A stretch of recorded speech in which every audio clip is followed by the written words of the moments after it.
सिराज के army commander थे, वो खुद राजा बनना चाहते थे। मुझे भी वहाँ पे एक जगह सेट करके एक आदमी था, बहुत ही रिच था, वो लोन वगैरह देता था। तो जिसको डर था कि सिराज शायद उस पर हमला कर देगा, तो इन दोनों से रॉबर्ट क्लाइव मिलते हैं और दोनों से मिलके लालच वगैरह देके अपनी तरफ कर लेते थे।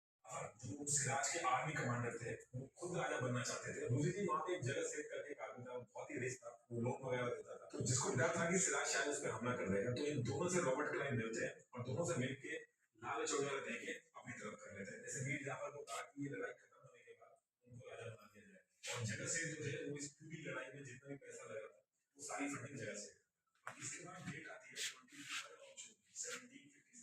ये बुड़बक किसने किए?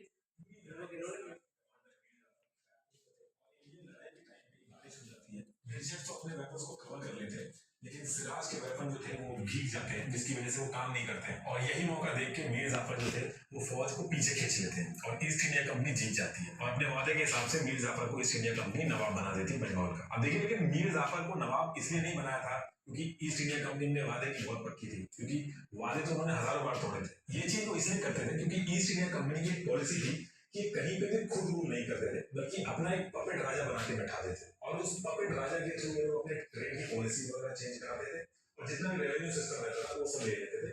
कुल मिला के सारी रिसोर्सेज और पैसे भी इनका कंट्रोल रहता था, और लोगों को संभालने के लिए लोग राजा रहते थे, क्योंकि अगर ये खुद राज करते थे उनको पूरे राज्य का एडमिनिस्ट्रेशन संभालना पड़ता था। बाहर से लिया है, चोरी कर ली, कल को उसने इसको मार दिया। वैसे भी अगर रातों रात कोई जो चीज बाहर ली है वो हम बाहर से ही कहेंगे।